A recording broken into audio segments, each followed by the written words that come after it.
Bismillahirrahmanirrahim. Saya ulang dari awal. Alhamdulillah, salatu wassalamu ala rasulillah, amma ba'du. Alhamdulillah, kita bertemu di bincang bareng alumni MAIS Cilacap. Di kesempatan yang berbahagia ini telah bersama kita pembicara Ustadz Akhyar Rosyidi Abu Nawaf yang sekarang menjadi da'i di Jaliyat Mekah dan sudah bertahun-tahun ada di Mekah. Kemudian nanti juga ada pembicara yang kedua yaitu Ustadz Selamat Riyadi yang akan menginfokan berkenaan dengan Ma'had Haram yang mana dimudiri oleh Syekh Abdurrahman Sudais. Mudah-mudahan info bisa kita manfaatkan bersama. Untuk kemudian di sesi terakhir kita ada sesi tanya jawab untuk saling berbagi sharing pengalaman ataupun bertanya berkenaan dengan materi yang disampaikan oleh pembicara kita. Dan perlu diketahui ini adalah pertemuan pertama dan insya Allah mudah-mudahan nanti kita bisa ada pertemuan kedua dan ketiga dengan materi-materi yang lain yang bisa bermanfaat untuk kita bersama. Untuk itu diharapkan masukannya untuk bisa memberi usulan-usulan materi yang bisa kita manfaatkan bersama. Baik, untuk pemateri yang pertama, Ustadz Akhyar Rosyidi. Apakah sudah siap, Ustadz Akhyar?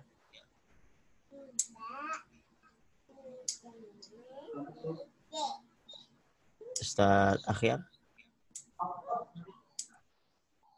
Sepertinya beliau sedang... Baik, sambil menunggu Ustadz Akhyar, mohon izinnya Ustadz Akhyar, kita mulai dengan Ustadz Selamat Riyadi dulu mungkin ya. Kita loncat biar sambil Ustadz Akhyar memperbaiki aplikasi Zoom-nya. Kita mulai dengan Ustadz Selamat Riyadi. Gimana, udah siap, Ustadz?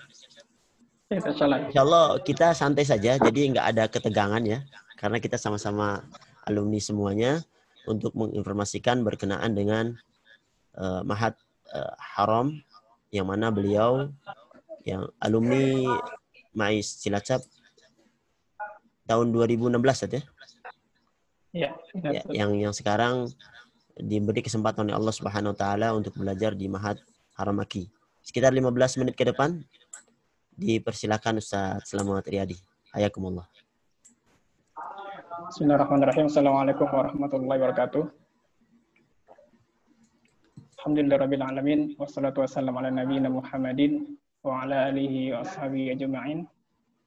Allahumma ati nufusana taqwaha wa zakkiha anta khairu man zakkaha anta waliyuha wa maulaha.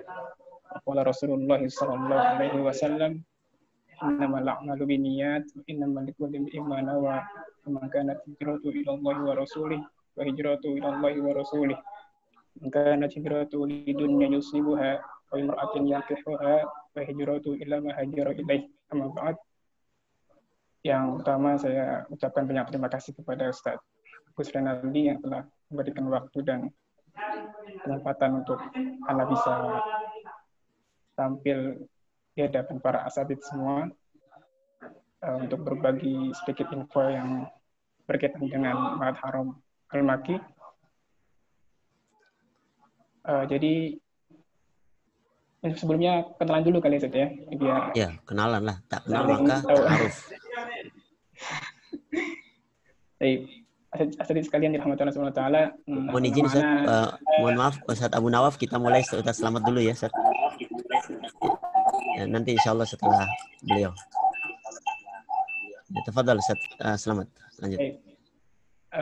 Perkenalkan, nama Ana Selamat Riyadi, asal dari Brebes, dan Ana lulusan atau angkatan dari tahun 2016. Jadi angkatannya ke-19. Kemudian alhamdulillah sekarang Ana berada di Kota Suci Mekah, tepatnya karena sedang menimba ilmu di Fadil Haram yang seperti sudah disampaikan oleh Ustaz Agus Rinaldi. Jadi kawan sekalian yang dimana Subhanahu wa taala, para asatidz sekalian, adapun Ma'had Haram ini mungkin kalau kita jarang sekali mendengar yang namanya Ma'had Haram Al-Maki.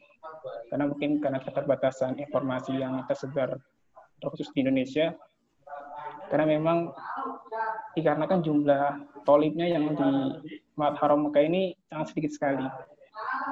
Jadi maka kayak info-info dan pendaftaran pun tidak sampai ke khalayak ramai, terutama para tolib di Indonesia.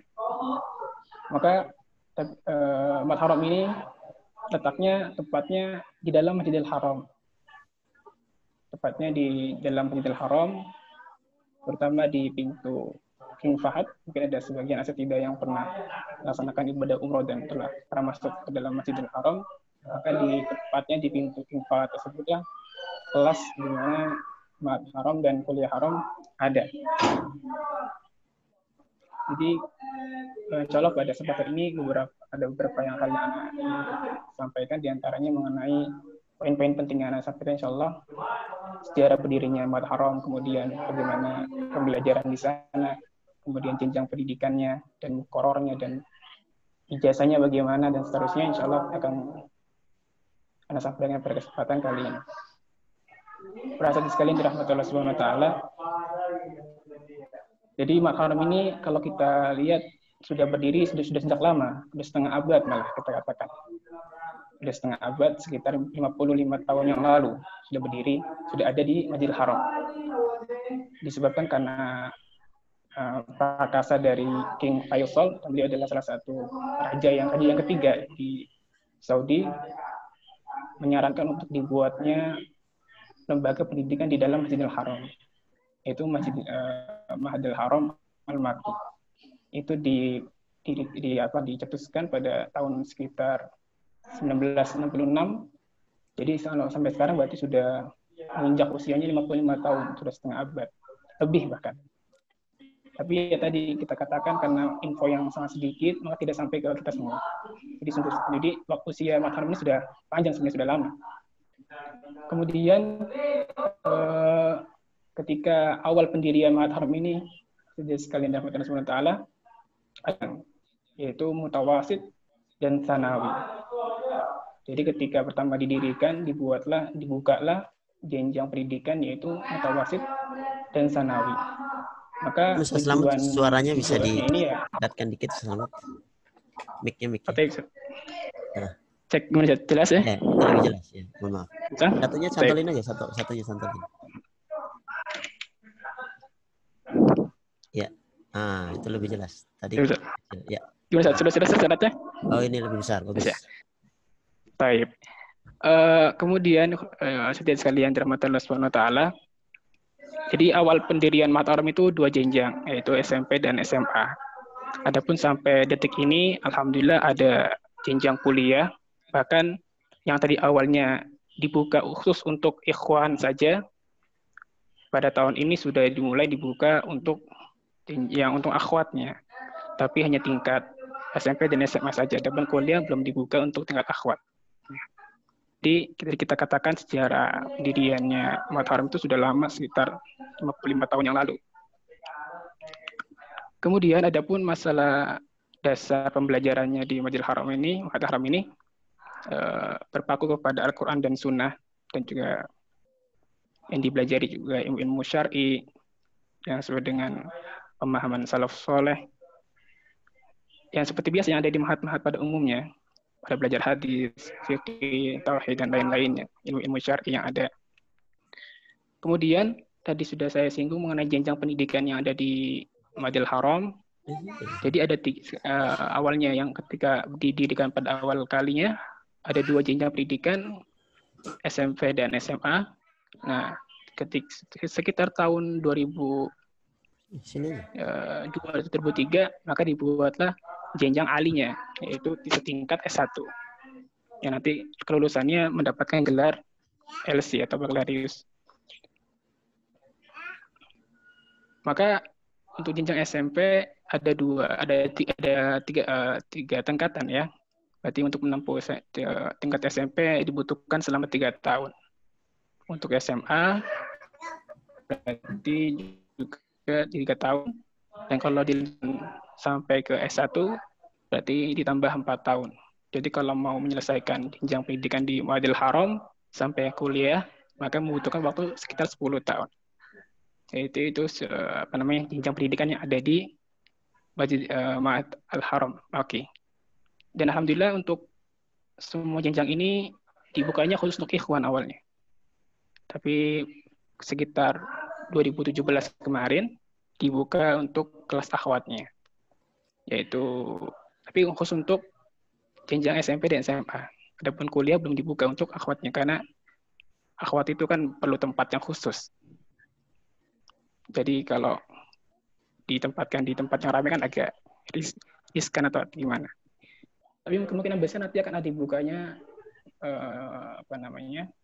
jenjang kuliah yang khusus untuk akhwat. Insyaallah.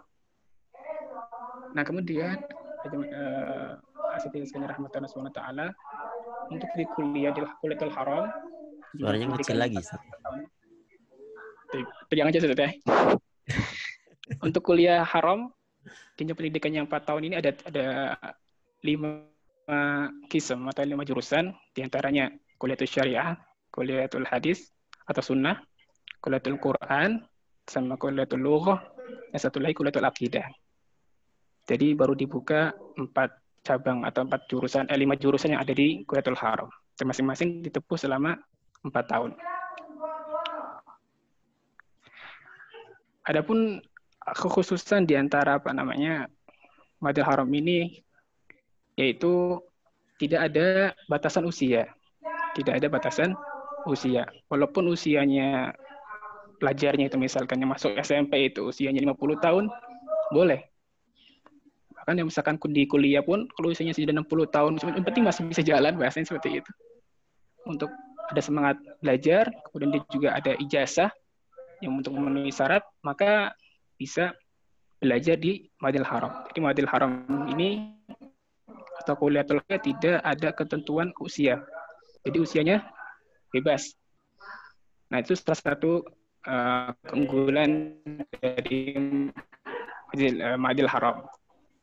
Maka tidak heran kalau ada di kelas SMP, yang tingkat SMP ada yang usianya 50 tahun. Seperti di kelas Ana juga, ada yang usia 60 tahun. Sudah tua beliau, Masya Allah. Tapi semangat belajarnya, Masya Allah. Kemudian, selain itu juga, waktu pembelajarannya untuk di Ma'had ataupun di kuliah, waktu pembelajaran dari pagi, sekitar jam 7:30 sampai menjelang zuhur. Nah, dan ternyata alhamdulillah tahun ini juga sudah dibuka kelas sore. Jadi bagi pelajar yang mungkin mereka ada kesibukan di pagi harinya, boleh masuki kelas sore. Jadi alhamdulillah tahun ini sudah dibuka untuk kelas sore. Adapun yang masuk ke kelas sore, maka mulai belajarnya sekitar jam itu habis asar sampai jam 9:30 malam. Jadi di Ma'had Haram ini dan Kuliatul Haram sudah dibuka kelas sore.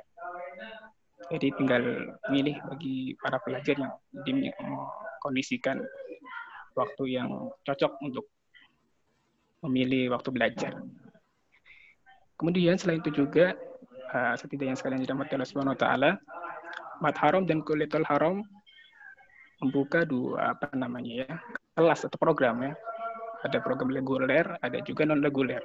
Atau bahasa kitanya nidhomi sama intisab. Tapi ini khusus di Ma'had. Kalau Ma'had ada program reguler sama non reguler. Bedanya kalau yang reguler wajib hadir dan di absen dan mendapatkan mukafaah. Adapun yang berapa mukafaah? Tidak reguler mukafaah ada, Zat. Waduh, nggak ngasih tahu nih ya. Nah, kalau yang intisab atau yang non reguler itu cuma datang untuk ujian saja. Jadi tapi yang jelas mukafaahnya lebih besar dari Lipia ya. Alam, anak kurang tahu juga. Nanti soalnya ada pembahasan mukafaah nanti di akhir insyaallah. Oke. Jadi itu mengenai jenjang pendidikan yang ada di Ma'hadul Haram dan waktu pembelajaran dan program pendidikan. Insyaallah bisa dipahami semuanya insyaallah ya. Mungkin yang pertanyaan besar bagi ikhwah, bagaimana sih cara masuknya itu sih? Baik, untuk menjawab pertanyaan yang ini saya nanti akhirkan menjawab pertanyaan yang tadi yang Antum tanyakan. Mungkin sebagian juga teman-teman ada yang nanya juga, Mahat Haram itu mulazamah atau bagaimana gitu kan. Mahat Haram ini atau Kuliatul Haram bukan mulazamah. Modelnya tidak mulazamah. Sebenarnya pendidikan normal, hanya saja proses pembelajarannya di dalam Masjidil Haram. Karena kalau mulazamah itu tidak ada ujian, tidak ada absen, tidak ada yang lainnya. Tapi kalau Masjidil Haram dan Kuliatul Haram ada absennya, ada ujiannya, ada ijazahnya bahkan. Maka kalau kita katakan Mahat Haram dan Kuliatul Haram bukan mulazamah. Jadi seperti mahat-mahat biasanya atau kuliah-kuliah biasanya yang ada ijazah, ada absen dan lain-lainnya. Kemudian untuk muqarrar yang ada di Masjidil Haram, karena Mahat Haram itu memang fokusnya ke taksil dan dua taksis, maka kita lebih ditekankan di sana untuk menghatamkan atau menghafalkan mutun-mutun seperti Jurumiyah, Kitabut Tauhid, Datul Ahkam itu untuk hadisnya, dan untuk fikihnya Zadul Mustaqni, dan beberapa matan-matan lainnya yang harus wajib dihafal. Jadi itu mengenai muqarrar. Adapun mengenai mukafaah tadi yang sudah kita singgung, sebenarnya mukafaahnya ya intinya alhamdulillah aja buat menuin dompet gitu kan. Untuk mukafaah tidak terlalu besar karena Mahat Haram sendiri ini kalau kita katakan tidak di bawah naungan pemerintah Saudi, jadi di bawah naungannya Diatul Haramain atau kita katakan DKM-nya Haram seperti itu kita katakan dulu. Jadi untuk mukafaah ya ala kadarnya, kadang juga ya seperti biasa telat-telat atau konstan. Kemudian kalau sakan, alhamdulillah kita sakan dapat, cuman sangat terbatas sekali. Kita mendapatkan sakan asrama Mahat itu hanya di waktu-waktu hari-hari belajar. Jadi ketika hari belajar kita dapat asrama. Tapi kalau sudah waktu libur, maka tidak ada lagi asrama. Nah, asrama sangat terbatas sekali. Karena memang kalau dikatakan beasiswa full di Mahat atau di Kuliatul Haram, maka bukan beasiswa full. Seperti halnya jangan dipencet dulu.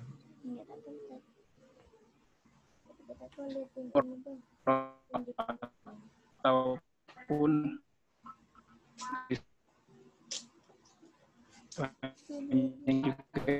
juga kalau kita Mahat Haram beasiswanya adalah. Kemudian info yang perlu Anda sampaikan juga jumlah mahasiswa atau pelajar yang ada di Mahat Haram. Untuk mahasiswa Indonesia yang berada di jenjang Mahat ya, baik itu yang SMP ataupun yang SMA, itu sekitar 6 orang untuk sampai sekarang ini. Adapun yang tingkat kuliah, jumlah mereka sekitar 8 orang. Jadi totalan mahasiswa Indonesia atau pelajar Indonesia yang berada di Mahat Haram atau Kuliatul Haram jumlahnya ada sekitar 14 orang. Ini jumlahnya sangat sedikit sekali. Dan yang terakhir seperti tadi yang disampaikan atau ditanyakan sama Ustaz Agus mengenai pendaftaran. Jadi sedia sekali dirahmati Allah Subhanahu wa taala, untuk Mahat Haram ini sebenarnya belum ada minha khorijiyah atau visa tolib yang seperti biasa dikeluarkan oleh jamiah-jamiah yang ada di Saudi. Lalu bagaimana kok kayak saya nih atau teman-teman lain bisa sampai di Saudi dan mendapatkan bisa belajar di Mahat Haram? Dan di antara persyaratan pendaftaran di Mahat Haram yaitu adalah adanya iqamah atau bahasa kitanya itu KTP menetap di Saudi. Jadi di Saudi itu kalau ada orang yang mau menetap, baginya harus punya ada namanya KTP tersebut atau iqamah Saudi. Nah, maka kalau yang punya iqamah Saudi atau orang yang mukim di Saudi, selama ada KTP tersebut, ada iqamah tersebut, bisa mendaftarkan di Masjidil Haram. Baik setelah mau ambil yang jenjang SMP, SMA ataupun yang kuliah dengan syarat adanya iqamah tersebut. Kalau tidak ada, kalau misalkan contoh kan ada yang tinggal di Saudi dengan visa ziarah, bisa saja bisa ikut belajar di Masjidil Haram, cuman hitungannya sebagai mustami saja, hitungannya sebagai mustami, sudah mendapatkan kitab, sudah di absen dan tidak lain-lain. Adapun yang punya iqamah maka bisa mendaftarkan diri di Madinah Haram atau di Kuliatul Haram. Nah, kemudian pertanyaan lagi pasti biasanya, cara mendapatkan iqamah Saudi. Maka tidak sekali rahmatullah subhanahu wa ta'ala, iqamah Saudi itu bisa didapatkan dengan cara biasanya dengan adanya visa kerja. Adanya dengan visa kerja. Maka ketika anak datang ke Saudi, pakainya visa kerja. Atau bahasa kerennya kali ya, kalau bahasa kerennya itu visa bebas. Visa bebas, maka beli visa bebas terlebih dahulu itu. Setelah beli visa bebas, nanti proses di Indonesia, proses calling visa dan lain-lainnya, akhirnya sampai di Saudi. Nah, setelah sampai di Saudi nanti ngurus lagi bersama baginda mengurusi mengenai iqamah, setelah itu dapatkan iqamah. Ini juga sedikit informasi, dinamakan visa bebas karena asalnya ini kan visanya visa kerja. Kemudian dibebaskan oleh kafilnya atau majikannya. Karena semua penduduk atau semua warga asing yang ada di Saudi itu pasti memiliki majikan. Pasti majikan. Kayak misalkan atau ya tolib juga itu majikannya jamiahnya. Nah, kalau kayak kita ini yang belajar di Haram, rata-rata kita pakai visa bebas tersebut. Jadi kita beli visa bebas, setelah mendapatkan proses untuk pembuatan iqamah, setelah itu kita sudah mendapatkan, baru mulai pendaftaran. Dan pendaftaran untuk masuk ke SMP dan SMA di Ma'had Haram itu sangat mudah sekali. Karena tes yang diujikan, soal dasar. Kayak rukun Islam, rukun iman, arkanus shalah, dan jenis-jenisnya. Intinya gampang sekali. Dan nanti ada muqabalah juga, ada tes syafahi juga. Tapi insya Allah untuk warga asing, maksudnya bukan dari Saudi itu, proses keterimanya, peluangnya sangat besar sekali. Adapun untuk masuk Kuliatul Haram yang jenjang S1-nya sama juga, cuman ujian masuknya agak karena tingkatnya jenjang S1 jadi harus ada kriteria khusus. Kalau yang masuk ke Kuliatul Quran maka wajib dia hafal 30 juz. Wajib. Adapun yang mau masuk ke kuliah syariah wajib juga harus mempunyai hafalan 15 juz. Karena memang Kuliatul Syariah itu kuliah yang di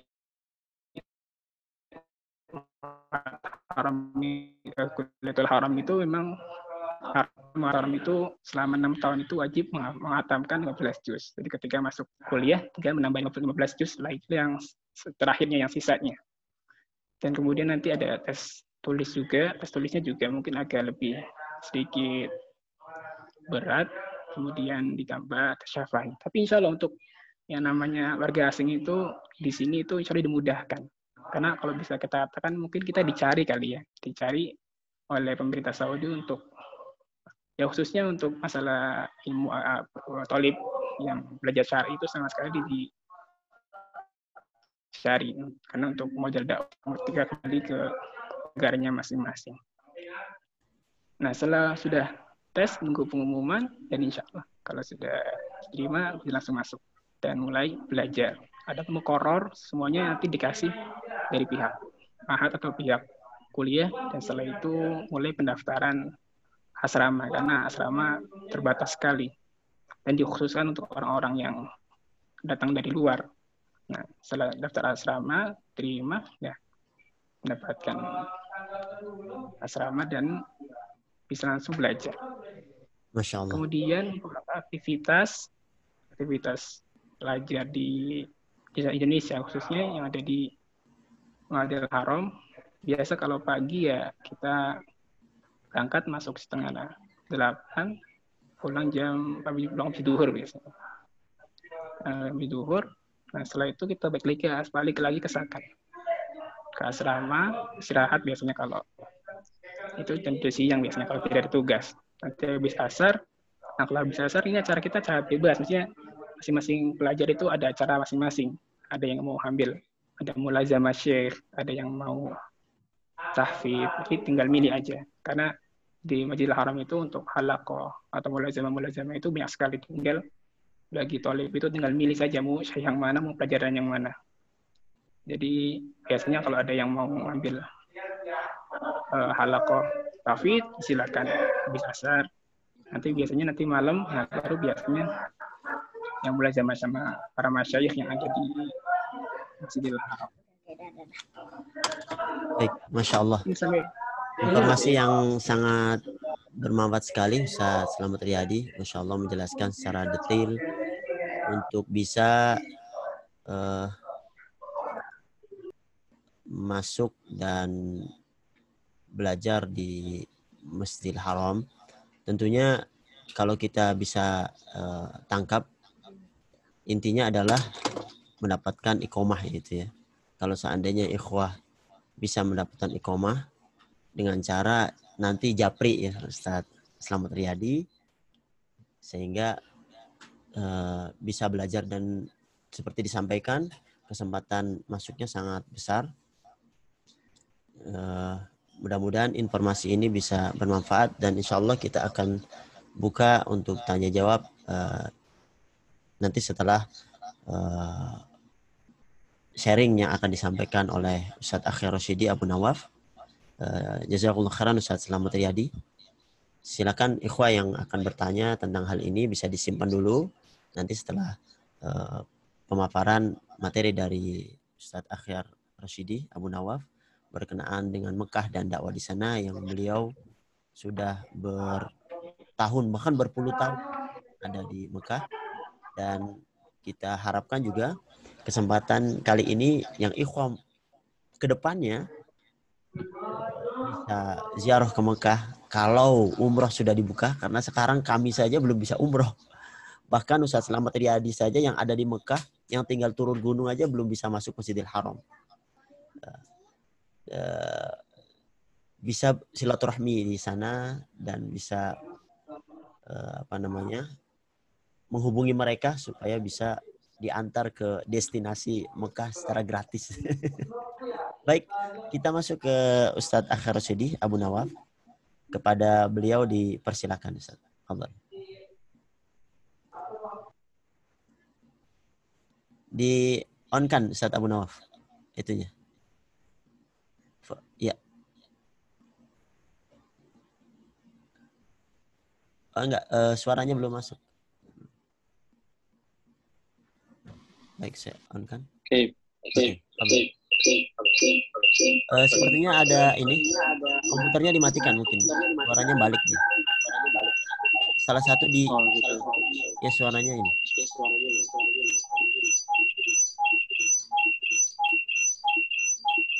Masih ada suara balik. Ya, karena memakai dua media.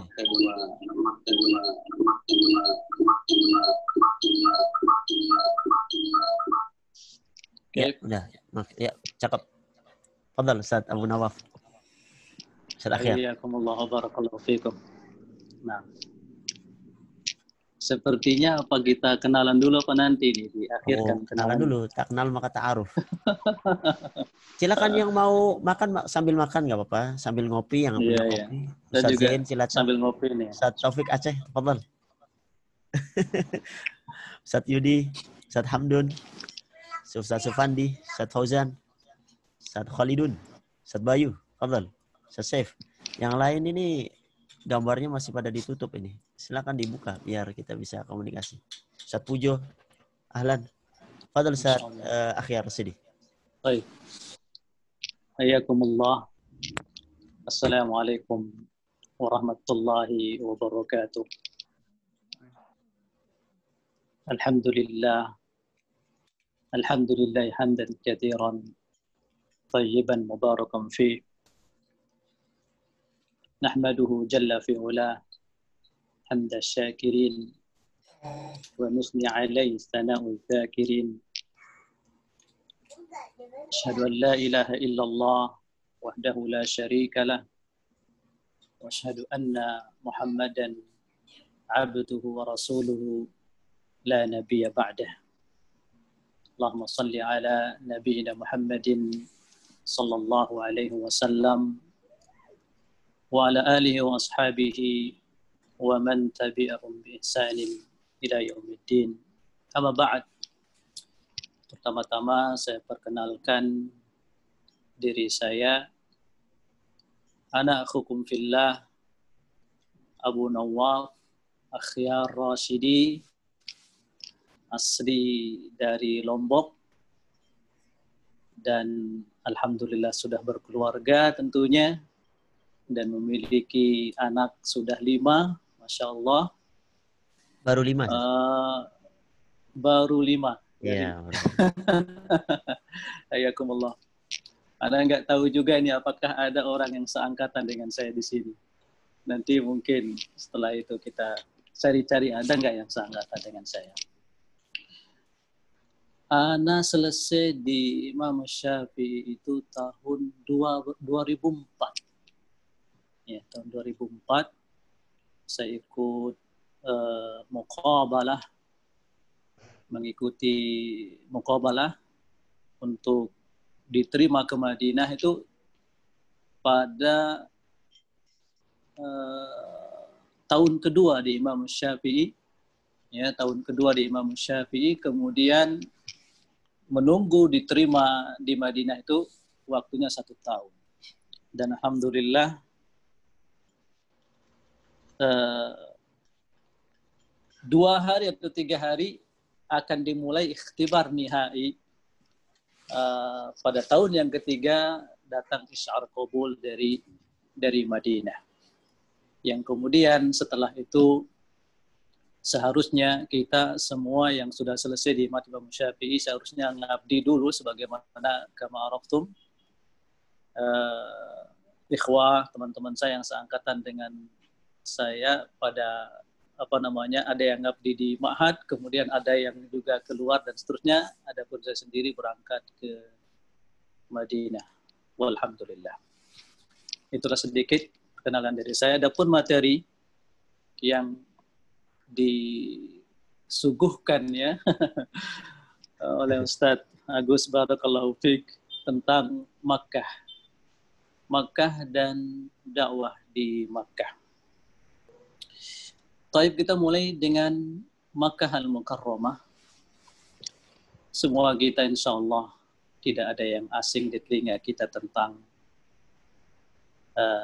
bagaimana Allah Azza wa Jalla yakhtaru ma yasha min khalqih wa yufaddilu ma yasha min khalqih.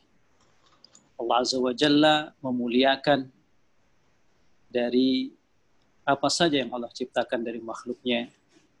Contohnya di sini adalah negeri Makkah Al-Mukarramah. Allah Azza wa Jalla memuliakannya dari negeri-negeri yang lainnya. Dan ini jelas sebagaimana dalam firman Allah Azza wa Jalla, inna awwala baitin wudi'a lin-nasi lalladzi bi Bakkah mubarakan wa hudan lil alamin. Sesungguhnya rumah yang pertama kali yang dibangun, ya, wudi'a lin-nas, diletakkan untuk manusia. Para ulama tafsir menyebutkan di sini wudi'a linnas li ibadatillahi wahdah. Li ibadatillahi wahdah. Yaitu Ka'bah al-Musharrafah.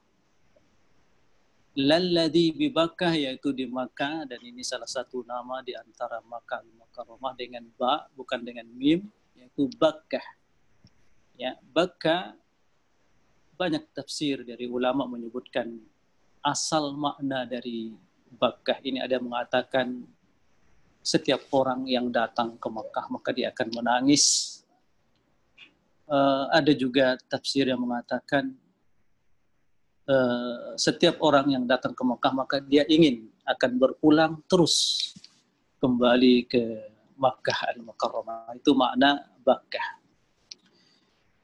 Kemudian dalam ayat ini mubarakan,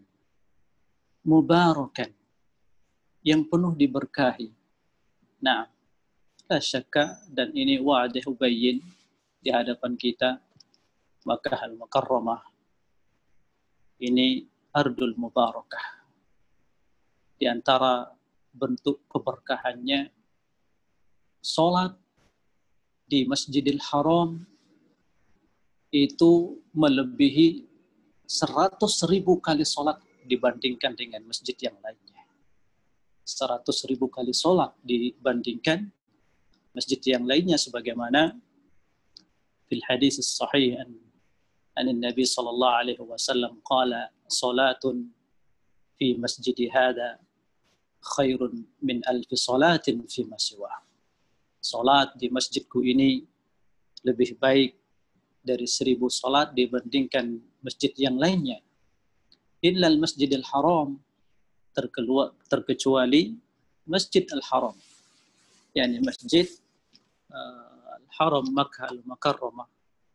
Fa inna salata fiha khairun min 100,000 salatin fi ma siwa. Lebih baik dari 100.000 kali salat dibandingkan salat di masjid yang lainnya. Allahu Akbar. Ini yang Ana sampaikan di muqaddimah tadi, maka Allah Azza wa Jalla memberikan keutamaan pada makhluknya apa yang Allah kehendaki. Maka Allah di sini menjadikan negeri Makkah Al-Mukarramah sebagai negeri yang paling mulia ya di atas muka bumi ini. Dan sebagaimana fil hadis innallaha harrama Makkah yauma khalaqas samawati wal ard. Sesungguhnya Allah Azza wa Jalla mengharamkan, memuliakan Makkah ini di hari diciptakan langit dan bumi. Ya. Maka yang kita sampaikan tadi, kalau kita pikirkan dengan angka matematika dan kita boleh menghitung pahala dalam hal ini, dan semoga ini menguatkan keinginan kita, azam kita, ya, bagi yang belum datang ke tanah suci ini, ke Makkah Al-Mukarramah ini, untuk memiliki niat yang kuat, niatun shadiqah untuk bisa datang ke Makkah Al-Mukarramah. Ya, tentunya dengan banyak berdoa kepada Allah Azza wa Jalla. Iya. Kalau kita pikirkan dan lihat bagaimana angka yang sangat mencengangkan, ya, dengan satu sholat saja, dan para ulama menyebutkan di sini tidak dikhususkan sholat wajib, juga sholat nafilah, sholat sunnah. Ya, walaupun ada sebagian ulama mengatakan di antaranya ulama Malikiyah ini khusus sholat wajib saja, tapi jumhur ulama mengatakan, ya, karena sholatnya tidak disebutkan dalam bentuk di situ sholatun. Ya, sholatun kata Rasulullah SAW. Ya. Maka satu sholat di Masjidil Haram ini, ya, lebih baik dari 100.000 kali sholat. Ya. Berapa tahun kita harus sholat di tanah air kita di Indonesia untuk mendapatkan angka yang 100.000 kali sholat ini? Ya. Boleh ini kita lihat coba kalkulator Ustadz Agus. Ustadz Agus ada? Berapa kali? Ya, berapa tahun kira-kira kita sholat di tanah air untuk mendapatkan 100.000 kali sholat? Ya, berapa tahun kira-kira? Ini bukan berapa tahunnya, Ustaz. Kapan kita diajak ke sananya, Ustaz? Itu masalahnya. Kapan kita diajak ke sana? Anas sudah sampaikan tadi.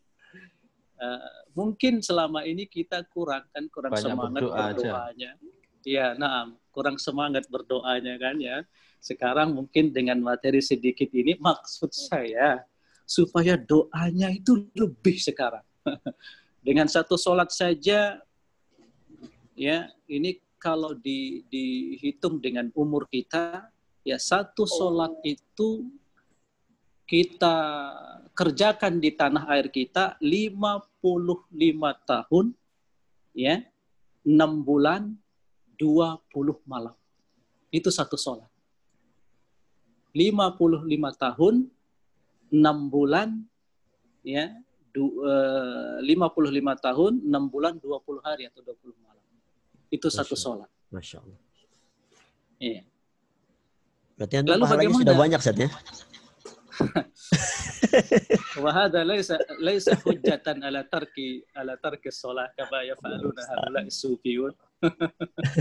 Ini ada juga Tat nih, orang haji di daerah saya. Gara-gara haji, akhirnya nggak pernah sholat jamaah. Alasannya saya sudah pernah sholat di Masjidil Haram, pernah sholat di Masjid Nabawi. Pahalanya banyak. Akhirnya nggak pernah sholat jamaah. Allah musta'an. Terus kata ini kita.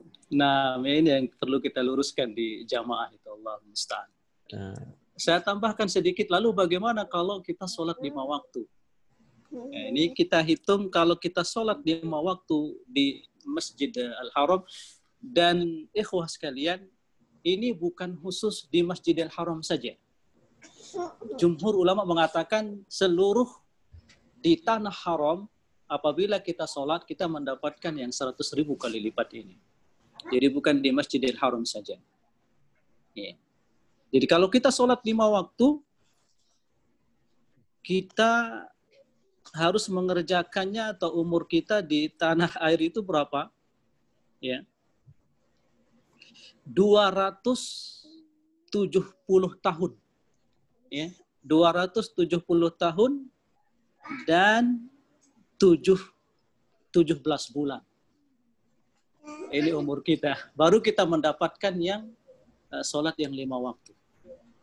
Nah, ini tafsir dari, termasuk di antara tafsir qauluhu ta'ala mubarakan wa hudan lil alamin. Penuh diberkahi dan hidayah bagi seluruh manusia.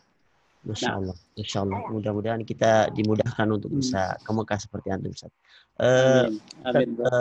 Untuk dakwah sendiri di ya Mekah, Allah. sementara berapa tahun Ustaz di Mekah sudah? Saya di Mekah sebenarnya untuk menjadi dai jaliyah di Mekah itu baru 2 tahun atau 3 tahunan. Ya, di Mekah. Jadi begitu saya selesai dari Madinah itu, 1 tahun dulu di rumah, makanya anak ketemu sama antum dulu Imam Syafi'i, ya. Saya menjadi dai di Taif. Nah, di Taif ini yang lama. Di Taif ini yang lama sekitar 5 tahunan. Ya, sekitar 5 tahunan di Taif. Ya. Jadi yang Anda sampaikan adapun mengenai pengalaman dakwah di pengalaman dakwah. Nah, pengalaman dakwah di Makkah Al-Mukarramah ini tentunya mungkin sedikit beda dengan dakwah di tanah air di Indonesia. Adapun di sini, maka pihak kantor dakwah itu mengirim kita untuk memberikan kajian-kajian ke TKI, ya, TKI yang ada di Saudi ini, atau bil khusus di Makkah Al-Mukarramah atau di Taif tempat saya menjadi dai. Maka kita berangkat ke tempat tinggal mereka. Ya, contohnya misalnya sekarang yang kerja di perluasan Masjidil Haram, itu mereka sampai ribuan lebih, ya. Jumlah mereka yang bekerja di Masjidil Haram ini, perluasan haram. Jadi ini patut kita banggakan juga, ya. Ternyata yang membangun Masjidil Haram itu orang Indonesia. Yang membangun Masjidil Haram banyak dari saudara-saudara kita dari Indonesia. Jadi kita datang ke tempat tinggal kita, tinggal mereka, kemudian kita buatkan jadwal kajian, ya, dan begitu terus hampir penuh setiap hari, ya, dari maghrib sampai isya atau ba'da isya sampai jam sekian itu ada jadwal kajian kita ke mereka. Nah, ini dakwah kita berarti fokus ke memang tenaga kerja, yaitu yang kerja di perluasan Masjidil Haram, yang kerja di hotel, ya, yang kerja di hotel, atau yang kerja menjadi sopir, atau yang kerja menjadi sopir di sini di Makkah ini. tidak mencakup situ semuanya. Jadi sistemnya jemput bola Ustadz ke tempat mereka atau memang disediakan tempat khusus untuk mereka datang terus Ustadz mengisi kajian? Nah, ada waktu seminggu sekali itu jadwal khusus kita mengadakan kajian di aula kantor dakwah. Di Tan'im? Di aula kantor dakwah.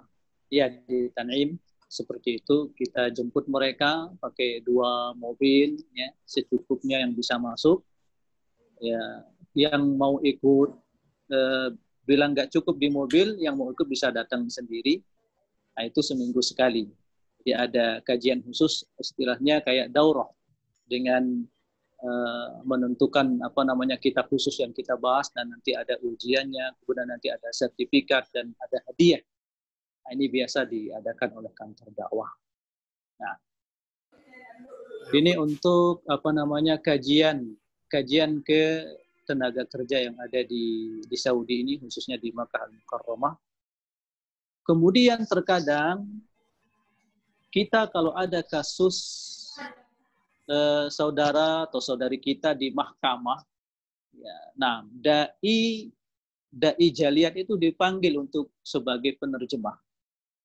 Nah, ini kadang juga ya pengalaman yang sering saya dapatkan, ya, jadi banyak masalah juga di sini terjadi, misalnya pembunuhan, ya, pembantu membunuh majikannya, atau pembantu berzina dan seterusnya.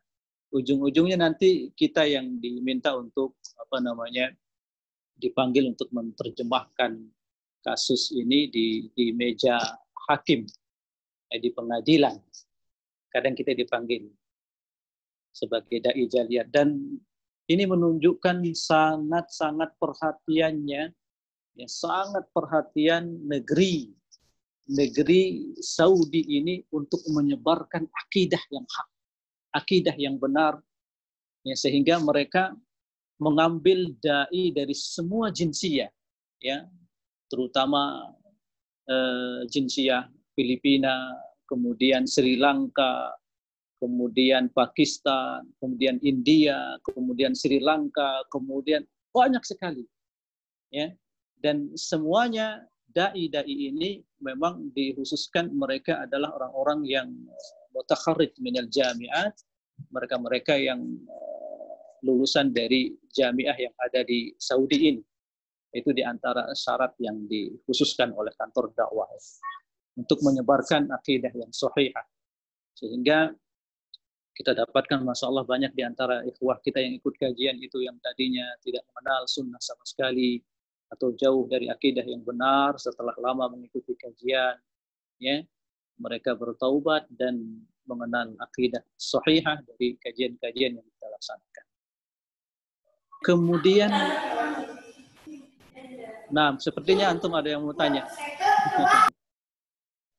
Ya, Ustadz, mohon maaf ini saya belum buka untuk ikhwah. Nanti kita akan buka untuk ikhwah, insyaallah setelah ini. Untuk sekarang masa corona ini, Ustadz, bagaimana, Ustadz? Insyaallah nanti Ustadz Taufik sabar sebentar. Nanti kita lakukan Ustadz Abu Nawaf, terus kita buka insyaallah. Ya, untuk dakwah corona ini bagaimana, Ustadz? Udah gak sabar. Masa corona, alhamdulillah dakwah tidak ikut lockdown. Hanya saja dakwahnya dengan cara online. Jadi tetap pihak maktab mengadakan atau merekam kita secara live di kantor, kemudian kita mengundang teman-teman untuk ikut bergabung seperti cara kita ini, diantaranya dengan Zoom, ya, itu diantaranya. Kemudian juga kadang kajiannya kita live langsung di Facebook dan mereka ikuti seperti itu. Nah, oke. Sebentar. Ada titik yang ingin Anda sampaikan di sini, puncak dakwah di Mekah. Ya. Puncak dakwah di Mekah ini, dan ini Anda harapkan semoga ada di antara antum sekalian setelah saya pulang menggantikan saya. Ya. Puncak dakwah. Puncak dakwah di Mekah ini, Masya Allah, ketika musim haji. Jadi selama saya menjadi dai di kantor Jaliyat, yang kurang lebih 9 tahunan, itu ditugaskan untuk menerjemahkan muhadarah masyaikh du'atul wizarah, du'at wizarah su'un Islamiyah Kementerian Agama di Saudi ini. Disinilah puncak nikmatnya kita menerjemahkan, atau bahkan seringkali saya mengisi kajian langsung sendiri di depan satu masjid yang ini jamaahnya 700 bahkan 1.500, karena ada banyak masjid yang sampai 4 tingkat, 3 tingkat. Ya. Dan di sini kita ketahui jamaah haji itu ketika mereka sudah sampai di tanah suci Makkah Al-Mukarramah ini, mereka hatinya sedang terbuka untuk menerima kebaikan. Sangat-sangat terbuka. Dan mereka sangat-sangat takut sekali untuk melakukan dosa dan kesalahan selama mereka di Makkah Al-Mukarramah. Nah, ketika ini dan antum pahami sendiri bagaimana kalau duat para masyaikh yang menyampaikan kajian di hadapan para jamaah haji, ya saya sebagai penerjemah Indonesia dibawa ke masjid-masjid yang di situ para jamaah haji Indonesia, dan terkenal orang Indonesia di tanah suci ini atau di Saudi secara umumnya makhluk terbaik akhlaknya ya orang Indonesia, atau manusia yang paling mulia akhlaknya orang Indonesia itu sudah terkenal. Karenanya para masyaikh itu sering memilih mengisi kajian di jamaah haji Indonesia, dan pengalaman tentunya tidak bisa saya selesaikan di sini untuk menyampaikan bagaimana orang yang tadinya misalnya dipesankan dari tanah airnya oleh kiainya, nanti kalau ada kajian di Mekah jangan ikuti. Itu kita dapatkan sendiri dan mereka cerita sendiri. Ya, nanti kalau ada misalnya ada buku-buku tauhid, buku apa saja yang dibagikan di sana di Mekah, jangan diambil. Tapi setelah mereka di Mekah semuanya terbalik. Ketika Syekh sudah menyampaikan kajiannya, Assalamualaikum warahmatullahi wabarakatuh. Orang Indonesia sangat-sangat tidak enak kalau bangkit dari tempat duduknya ada yang orang ingin menyampaikan kajian. Ya seperti itu, dan ini akhlak yang sangat baik sekali ya, untuk orang Indonesia, yang orang kita ya yang sangat disanjung sekali di sini di tanah suci Makkah Al-Mukarramah ini.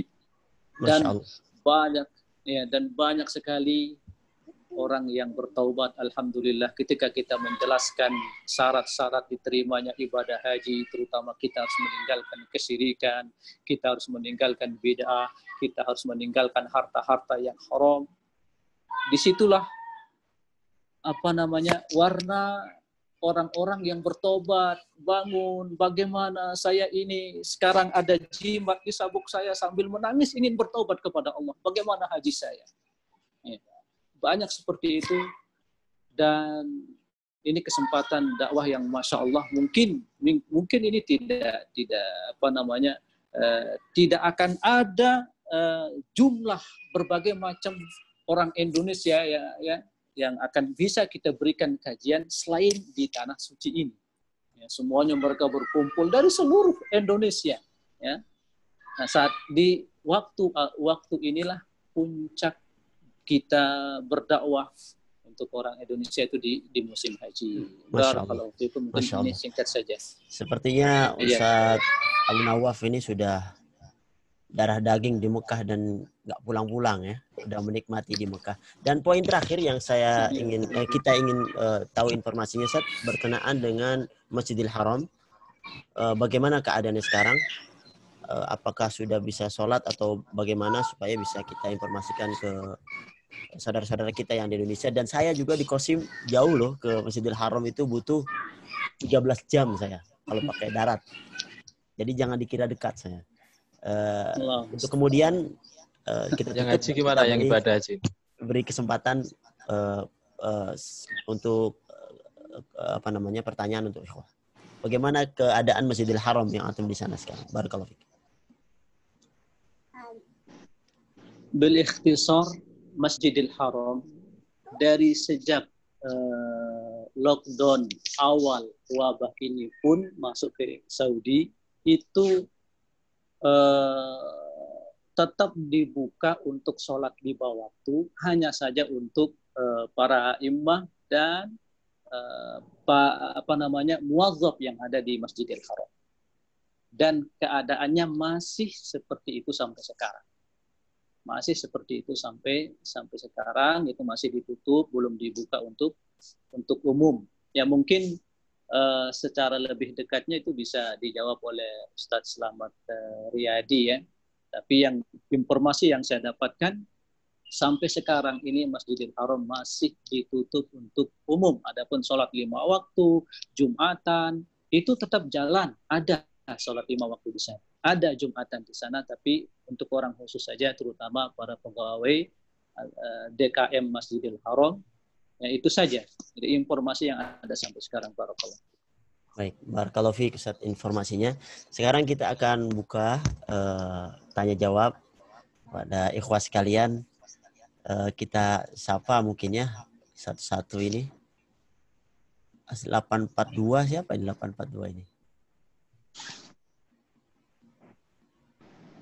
Ya, yang belum menampilkan ininya apa namanya? Gambarnya bisa ditampilkan.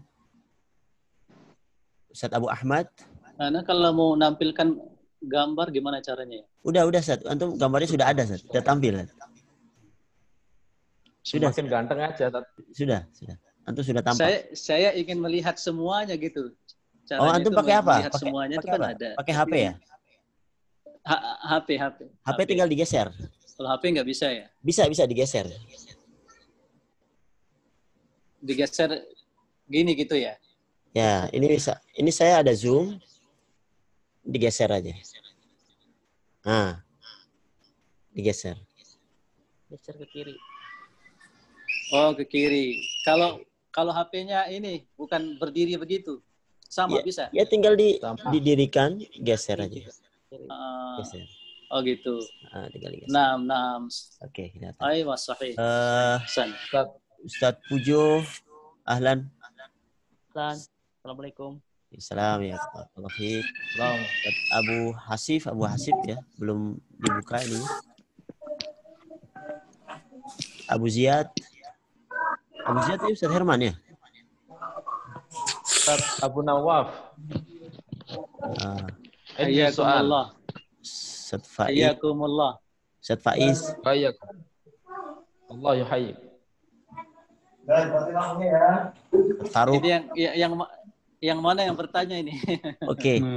Yudi. Baik. Juga jadi tunjuk. Sekarang tunjuk. Tunjuk. Oke. Ini. Saya mulai dari Ustadz Afdol. Karena Ustadz Yudi sudah nanya terus. Udah kayak gedang wengko, lu gedangku. Mohon izin saya matiin dulu ya, biar jelas. Saya matiin semua dulu. Silakan Ustadz Afdol. Karena pakai kacamata, jadi Afdol. Assalamualaikum Ustaz semua. Waalaikumsalam. Sehat semua, sehat. Fadol Ustaz. Cuma suaranya kurang kencang, Ustaz. Ya. Ustaz, Anda mau tanya Ustaz, untuk haji tahun ini bagaimana? Kemudian apakah dari Arab sendiri atau sekitarnya ada haji Ustaz? Syukran Ustaz. Barakallahu fiik. Kalau ini yang jawab saya ini. Karena saya setiap tahun jadi petugas haji. Dan tahun ini saya juga keterima jadi petugas haji. Cuma nggak jadi petugas karena jemaah hajinya nggak datang. Alhamdulillah saya udah 3 tahun jadi petugas haji dan makanya ikhwah yang berkenaan ikut jemaah haji bisa komunikasi saya, kita bisa ketemuan di Mekah. Kebetulan saya bertugas di Mekah di Dakar, daerah kerja Mekah di kantor pusat saya kerjanya. Akeh duite gue akeh duite. Ya, alhamdulillah uangnya sudah habis sebelum gajian. Tidur. Ya, jadi tahun ini itu jemaah haji cuma 10.000 saja. Padahal jemaah haji Indonesia saja itu ada 221.000. Pada sekarang cuma 10.000. Itu pun dibatasi 30%-nya orang Saudi, 7%-nya orang non Saudi yang ada di sini. dan daftarnya pakai Iqomah, dan saya udah daftar aja nggak terima. Terima. Ini sangat sedikit sekali. Jadi poin yang saya ingin sampaikan, kalau ada yang woro-woro untuk badal haji, nah itu hati-hati antum. Tidak disarankan. Karena ada yang woro-woro ingin badal haji, membadalkan haji, dan pakai tasrih. Sekarang tasrih lumayan 4.000, itu pun daftarnya susah karena harus melalui KBRI. Jadi kalau yang dari hati-hati Aceh kalau itu gimana, ada nanti yang badal haji hati-hati, barangkali ada oknum. Kalau dari Aceh, wallahu alam, sepertinya tidak bisa juga karena dari seluruh negara itu tidak diperkenankan masuk. Hanya dikhususkan terhadap yang punya iqomah bagi orang Saudi ataupun luar Saudi yang ada di sini. Dan itu pun cuma 10.000. 10.000. Baik, kita Yudi Karyanto, Ustaz Yudi Karyanto. Ahlan, Cilacap. Ustaz Taufik Aceh dulu ya, Ustaz ya. Kita ke Aceh yang sudah. Silakan Ustaz Taufik. Ini Ana mau nanya sama Ustaz Abu Nawaf. Berarti dakwahnya kita di sana tuh seputaran orang-orang Indonesia aja, Ustaz ya? Enggak misalkan kajian dalam bahasa Arab di halakoh-halakoh masjid gitu atau gimana? Barakallahu fiik.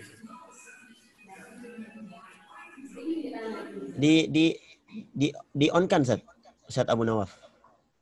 Iya. Ya. Nah. Iya, jadi kita memang ditugaskan khusus untuk memberikan kajian bahasa Indonesia. Cuman kita juga sering diberikan daurah oleh kantor dakwah sendiri, didatangkan masyayikh. Ya, daurah berbagai macam ya tentang bagaimana kita tentang hikmah fid dakwah ini yang sering kita diberikan daurah. Sampai sekarang mungkin saya punya belasan sertifikat ya dari mengikuti training daurah-daurah yang sering sekali diadakan di kantor dakwah ini. Jadi sering kita mengikuti daurah yang diadakan oleh kantor dakwah. Adapun mengenai apakah kita bisa mengikuti kajian di sini sambil kita menjadi dai, sangat bisa sekali. Ya, waktunya kita bisa atur, ya kita bisa tetap mengikuti kajian masyayikh di Masjidil Haram.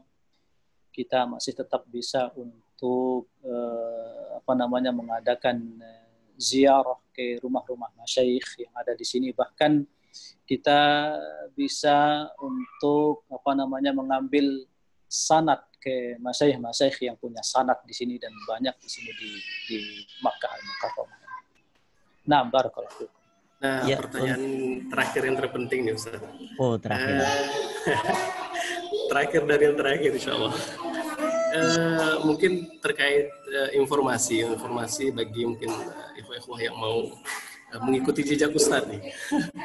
Insya Allah, itu bagaimana kita dapatkan atau persyaratan apa yang harus kita miliki dulu? Seperti yang selain dari apa yang sudah Ustaz sampaikan tadi, misalkan mutakharrij dari salah satu jamiah di Saudi. Nah, bisa juga yang berdaftar itu yang mutakharrij dari Lipia Jakarta, ya, karena sama itu termasuk cabang dari Jamiah Imam, ya, jadi bisa. Kalaupun misalnya kita bukan dari jamiah yang ada di Saudi Arabia ini, itu sebenarnya bisa saja, tapi tentunya melewat masyayikh yang kita kenal. Dan masyayikh ini memang orang yang dekat dengan kantor dakwah ya, Maktab At-Ta'awuni. Ya. Itu diantara caranya kita harus mengenal ada orang yang dia itu di kantor dakwah. Sampai ada juga yang jadi dai, dia mutakharrij Jamiah Al-Azhar. Ya. Dia keluar dari dari Mesir, Jamiah Al-Azhar di Kairo di Mesir. Itu juga sebabnya karena dia dekat, ada syekh yang dia kenal dan dia diketahui keilmuannya, alhamdulillah seperti itu, jadi dai di sini di Mekah. Ya, nah, seperti itu. Nah, barakallah. Berkenaan dengan info Masjidil Haram, sepertinya Ustaz Slamet Riyadi bisa menginfokan karena beliau tinggal di Sakan Haram, itu ada di Ajiat, tinggal turun ya. Walaupun sekarang Sakannya ditutup, beliau ambil kontrakan lebih di atas lagi. Gimana infonya, Ustaz? Antum kalau sholat turun gunung dari Ajiat ke Masjidil Haram, bagaimana keadaan di sana? Untuk Masjidil Haram seperti tadi disampaikan oleh Ustadz Abu Nawaf, keadaannya memang masih tutup. Jadi memang jaga di sana ketat sekali dan semua dikelilingi oleh askar semua. Jadi polisi semua berjaga-jaga di area terutama di pelataran Masjidil Haram itu. Semua itu dijaga oleh polisi dan bagi yang mau mendekat saja ditanya. Misalkan ada urusan apa, cuma yang mendekat, padahal sebenarnya tujuannya bukan ke masjid. Cuma hanya lewat di sebelahnya aja gitu kan. Tapi ditanya oleh askar karena memang kayaknya seperti itu. Dan juga di pagar betis gitu ya. Oleh askar tidak boleh ada yang melaksanakan aktivitas di dekat-dekat Masjidil Haram itu sudah. Jadi antum sholat nggak bisa ke Masjidil Haram, Ustaz ya? Sholat di masjid yang ada di ya, masjid di kampung-kampung itu di Hai itu, di kompleks-kompleks aja. Tidak ada yang pergi ke Haram. Baik, kita Tapi nilainya sama insya Allah. Insya Allah. Ya, kita buka untuk yang lain pertanyaan. Ustaz Husnan, Oppo A5S yang Bahibul bisnis ini. Mungkin ke depan bisa kita tentang materi bisnis ya. Barangkali ada yang lain? Ustaz, mau nanya. Oh, Ustaz Saifuddin Saif, silakan. Afan ya, ini aneh hanya melihat yang menampilkan video ini. Jadi ikhwah yang nggak menampilkan video, aneh kurang bisa fokus. Fokusnya juga pada senyumannya Ustadz Khalidun yang ramah, Masya Allah. Silakan Ustadz Saif. Karena mau nanya tentang penanganan corona di Saudi ya. Terutama kayak misalnya yang positif itu berapa, yang sembuh, yang meninggal, seperti Ustadz. Jadi kita pengen tahu ya, apa namanya itu, ya perkembangan corona di negeri Saudi itu gimana, Ustaz? Masya Allah. Ustadz Abu Nawaf nih, dokter hati, sekalian dokter corona. Ya. Ustadz Agus saja yang jawab. Ya, untuk silakan. Di Saudi sendiri, subhanallah, sangat luar biasa penanganan corona ini. Dari mulai datangnya awal itu saja, yang dari mereka yang pulang dari Iran, itu pertama kali datang di daerah mana saja? Satu dua orang, cuma 1-2 orang, kemudian menyebar sampai seperti Indonesia, ribuan, bahkan puluhan ribu, bahkan sekarang masih ada. Cuma penanganannya sangat luar biasa dari pihak negara, ya, pihak negara dengan bertahap dari mulai penanganan yang soft sampai penanganan yang agak hard, yang agak keras. Dari mulai awal-awal itu ketika datang hanya daerah itu saja yang di karantina, tidak boleh keluar dan tidak boleh masuk, sampai kemudian menyebar ke Mekah, ke Jeddah, ke Riyadh, dan itu daerah yang paling banyak, yaitu Riyadh dan Jeddah dan Mekah yang paling banyak. Kemudian masuk ke Madinah dan masuk ke daerah saya, ke Qasim, walaupun tempatnya lebih sedikit. Dari mulai awalnya cuma tidak boleh masuk dari daerah ke daerah yang lain. Jadi isolasi daerah gitu. Jadi setiap daerah hanya berada di daerahnya masing-masing, nggak boleh keluar. Kemudian meningkat menjadi jam malam. Khususnya yang ketat sekali adalah Mekah dan Madinah. Waktu itu Mekah dan Madinah terjadi jam malam, penutupan umroh. Awalnya penutupan umroh, kemudian jam malam. Dan itu diterapkan ke seluruh daerah. Dan yang paling ketat adalah Mekah dan Madinah. Mekah, Madinah, Riyadh, dan Jeddah yang paling ketat. Jam malam nggak boleh keluar dari jam 3 sampai dari jam 6 sampai jam 5 waktu itu, atau kurang lebih gitu. Kemudian ditingkatkan dari jam 3 Dan puncaknya adalah pada saat Ramadan, setelah Ramadan itu 24 jam, full 24 jam. Dan kemudian setelah Ramadan, setelah Idul Fitri, dan kita sholat Idul Fitri, alhamdulillah semua kita jadi imam besar sholat Ramadan, sholat tarawih, sholat Idul Fitri, kita semua jadi imam, alhamdulillah. Di rumah masing-masing. Dan masjid ditutup, memang masjid ditutup, dan adhannya ditambahi jadi shallu fi rihalikum, shallu fi buyutikum. Dan waktu itu saya juga nggak tahu bahwasanya ada muadzin itu menangis pada saat itu diterapkan. Saya nggak tahu ada apa sih. Isya dia menangis, adzan menangis, dan jemaah itu menangis. Ada apa? Ternyata setelah saya pulang sholat isya terjadi pengumuman bahwasanya masjid ditutup untuk Ramadan ini. Dan pembukaannya bertahap setelah 24 jam. Kemudian jam malamnya agak dilonggarkan. Dan kemarin sudah mulai tahap ketiga, sudah bebas full. Walaupun sebelumnya itu kita sudah bebas, 24 jam boleh keluar, tetapi di Mekah khususnya itu masih tutup waktu itu. Dan sekarang sudah dibuka saat Abu Nauf ya. Maksudnya jam malamnya sudah dihilangkan, dan tidak macam-macam. Kalau antum keluar pada saat jam malam, antum akan menyumbangkan infak ke negara itu 40 juta cuma sih. 40 juta. Infak 40 juta. Jadi langsung iqomahnya itu dipoto, langsung masuk SMS, tagihan 40 juta. 10.000 real. Dan sekarang setelah masjid dibuka, kita diperbolehkan sholat di masjid, tetapi dengan jaga jarak ya 1 meter. Kemudian wajib memakai memakai masker. Kalau tidak pakai masker, ketahuan polisi, diambil iqomahnya, dipoto, infak berapa Sat? 1.000 ya Sat? Sekitar 4 jutaan. 4 juta infaknya. Infak 4 juta. Kalau di Indonesia kayaknya 100.000 ya, atau 150.000. Dan itu masih diterapkan. Sekarang pengetatannya adalah pengetatan pakai masker. Dan terutama pada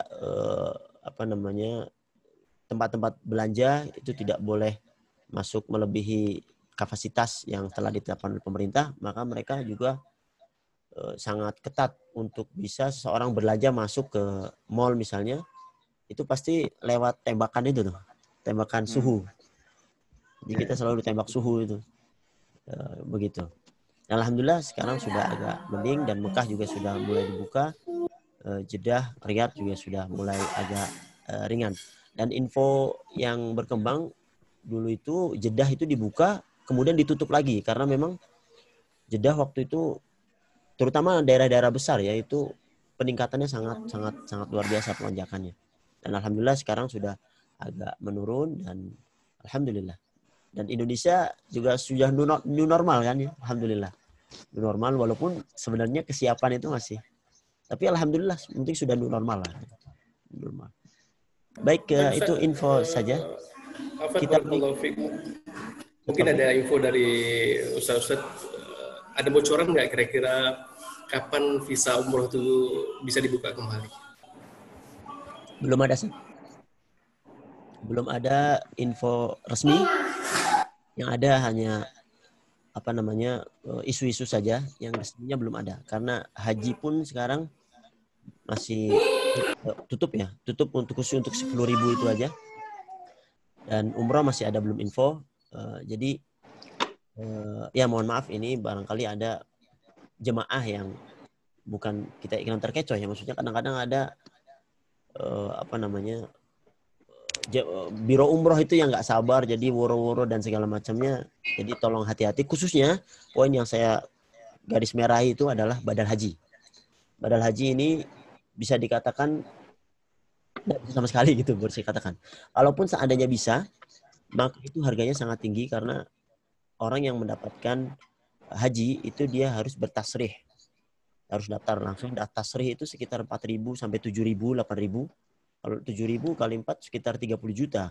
Berarti kalau dia membadal haji paling tidak sekitar 50 juta, 60 juta. Tapi kalau ada yang 10 juta, 20 juta itu bisa jadi ya hati-hati saja, diinfokan hati-hati. Baik. Dan ya, kemudian kalaupun misalnya pemerintah Saudi sudah membuka visa umroh, tentunya dia akan membuka untuk negara yang sudah bebas dari COVID-19 ini. Kemungkinan seperti itu. Jadi kalau negara kita Indonesia masih ada, sangat kecil kemungkinan untuk dibuka visa umroh. Seperti itu. Barakallahu fiik. Baik. Kita ke pertanyaan terakhir ya. Mungkin Ustadz siapa yang mau? Ustadz Supandi? Ustadz, ini terkait itu umroh itu kan banyak jamaah yang tertipu ya. Mungkin lebih jelasnya antum jelaskan lagi terkait tentang badal haji dan mungkin umroh atau yang terkait tentang orang Indonesia ke sana begitu. Ya intinya sekarang itu semua negara, bukan Indonesia saja. Semua negara tidak bisa masuk Saudi. Bahkan seperti info orang Aceh ke Saudi itu gimana? Bisa wallah alam, sepertinya itu tidak ada. Sepertinya. Allah alam, yang Anda dengar itu hanya baru wacana, Ustaz. Mungkin. Baru wacana dari anggota Dewan yang ada di pusat ingin melobi dari pihak kedutaan Saudi.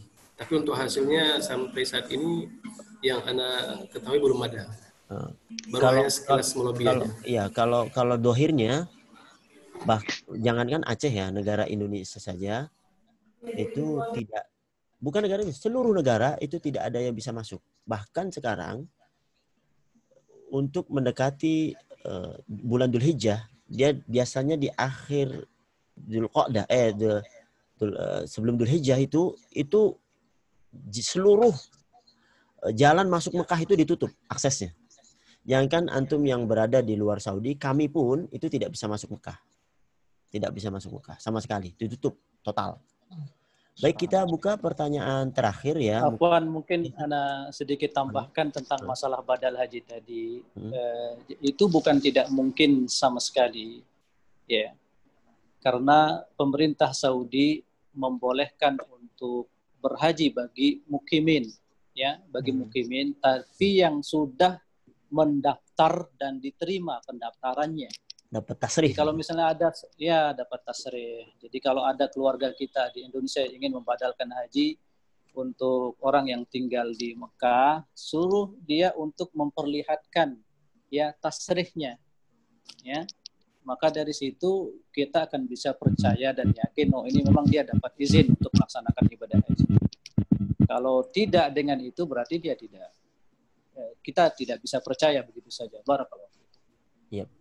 Baik, kita buka pertanyaan terakhir, kemudian kita tutup. Untuk kemudian saya kasih kesempatan kira-kira tema kita selanjutnya apa, minta usulannya biar kita bisa hidupkan pertemuan kita. Ustadz Supandi silakan.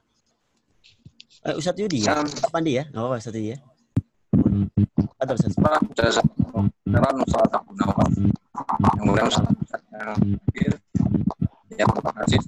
suara antum putus-putus. Ya,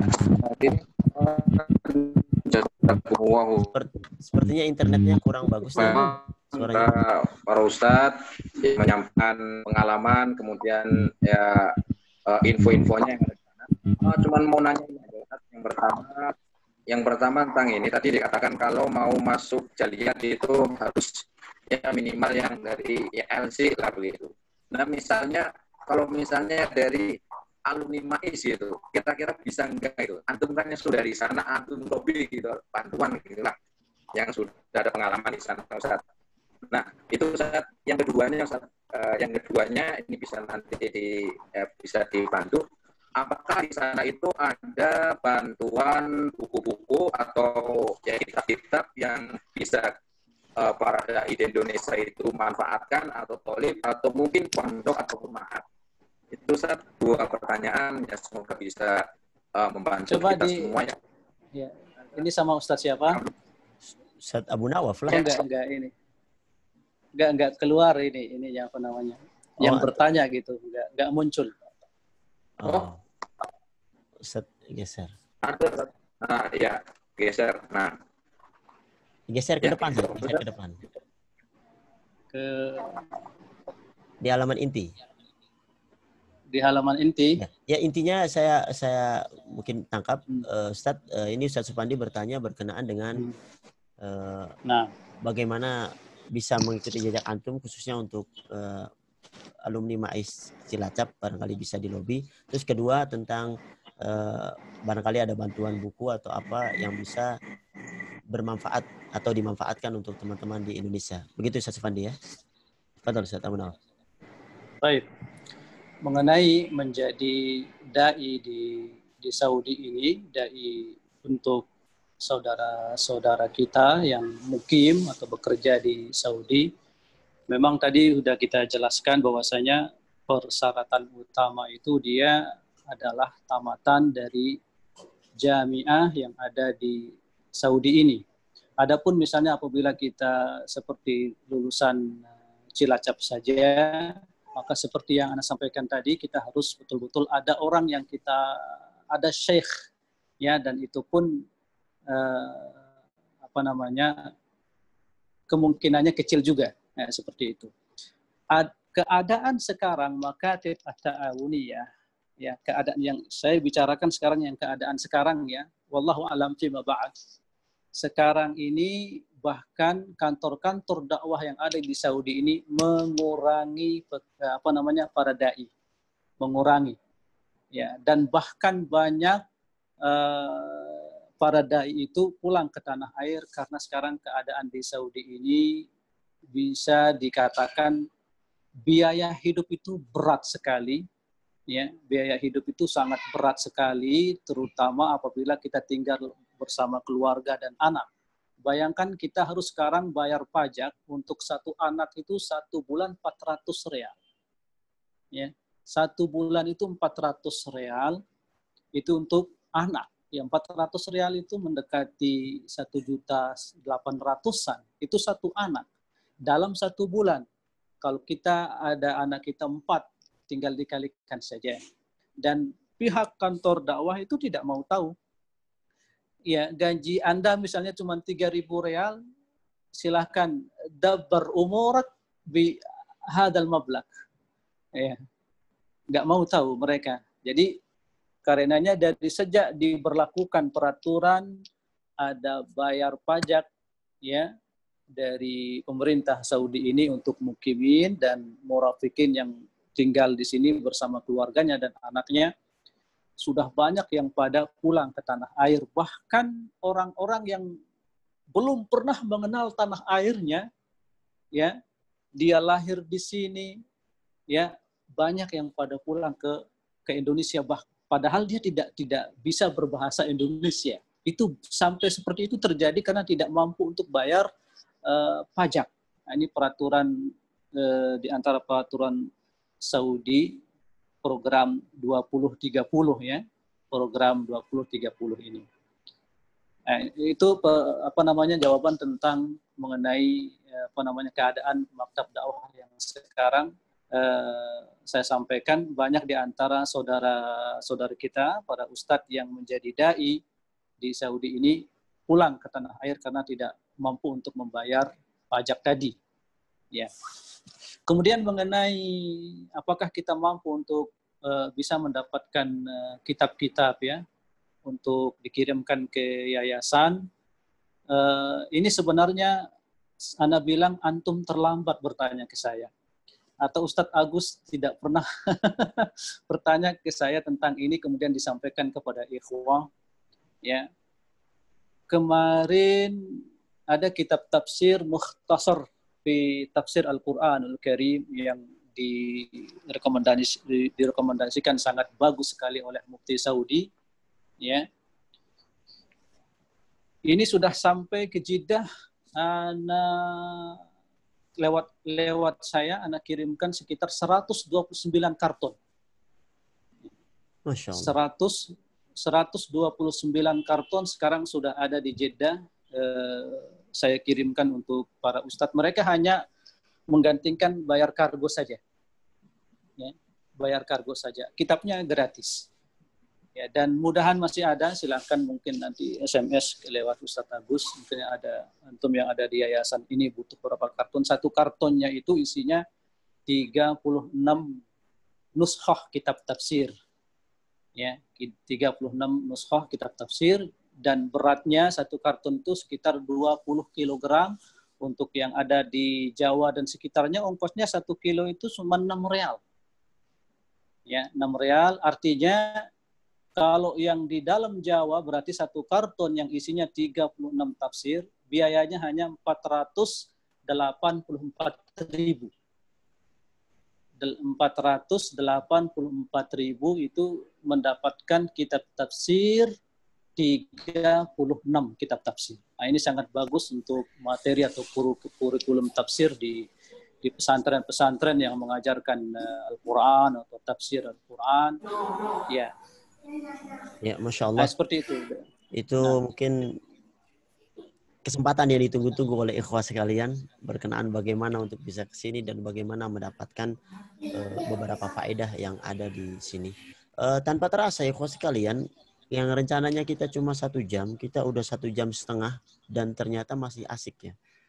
Untuk dan saya mohon maaf sekali tidak bisa menyapa satu persatu, walaupun saya lihat Ustadz Putra Fajar sangat indah sekali di tempat tidurnya itu. Ayakumullah Ustadz Putra. Mungkin kita cukupkan sekian ya, karena kita akan masuk waktu maghrib di sini. Dan insya Allah mudah-mudahan kita akan ada pertemuan-pertemuan selanjutnya dengan tema-tema yang lain, dan mudah-mudahan ikhwah bisa memberikan usul untuk tema selanjutnya. Kira-kira ada usulan apa tentang bisnis? Sekali-kali Ustadz Abu Nawaf memberikan tausiah kepada kita.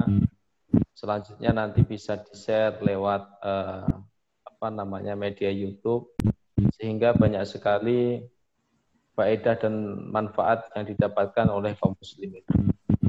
Antum kalau lihat Facebooknya beliau setiap hari on. Belum pernah lihat ini. Karena sepertinya Ustadz Abu Nawaf belum masuk grup MAIS nih. Oh iya belum nggak ada di situ beliau. Karena tolong Ustadz itu dimasukkan. Itu kerjaannya Ustadz Herman itu berarti. Insya Allah ke depan kita sudah di ACC untuk Syekh Sultan Al-Bustami. Beliau pakar tafsir dan ulumul Quran. Tinggal menunggu waktu, dan dia sudah ACC akan memberikan tausiah berkenaan doa wal Quran. Tinggal nanti penentuan waktunya. Beliau minggu ini belum bisa. Mudah-mudahan barangkali minggu depan bisa. Insya Allah kita agendakan. Tetapi menggunakan bahasa Arab. Insya Allah ikhwas sekali bahasa Arabnya masih hebat-hebat ya. Itu pakai Zoom ya? Pakai Zoom juga? Iya pakai Zoom. Jadi pakai Zoom aja. Oke. Lalu tarjim. Wa inama natruku syekh yatakallam al-Arabiyyah wa hatta nastamti bi kalami insyaallah. Masyaallah. Gitu ya Ustaz Usnan. Basaku wis jawonan isan iki. Ustaz Yudi. Baik ikhwas. Baik ikhwas sekalian, mungkin kita akan akhiri pertemuan kita pada kesempatan yang berbahagia ini. Terima kasih jazakallahu khairan kepada Ustadz Akhir Rosyidi Abu Nawaf dan kepada Ustadz Slamet Riyadi yang telah memberikan info berkenaan dengan hal-hal yang bermanfaat untuk kita semuanya, dan kepada ikhwas sekalian yang sudah maaf ini sebentar sebelum antum tutup bisa minta nomor Ustadz Slamet Riyadi. Oh, Ustadz Slamet Riyadi ada di grup. Antum aja yang nggak tahu. Di mana? Grup itu ada dia. Ada dia. Ada ya? Ada. Kalau Ustadz nanti muncul ya? Ya ada. Di grup Ikamais ada. Cuma Ustadz Abu Nawaf yang nggak ada. Saya juga baru dimasukkan lagi oleh Ustadz Herman di grup. Insyaallah. Baik, berarti tolong Ustadz Slamet Riyadi itu Antum cari aja kode. Namanya Slamet Riyadi gitu ya? Ya, Slamet Riyadi. Dan belum nikah. Barangkali antum punya saudara perempuan, Ustadz Khalidun, putrinya atau Ustadz Misbah, bisa dimanfaatkan itu. Jadinya selamat nikah. Baik, ikhwas sekalian, mohon maaf sekali karena kita berkenaan dengan waktu ya yang berbeda di antara kita.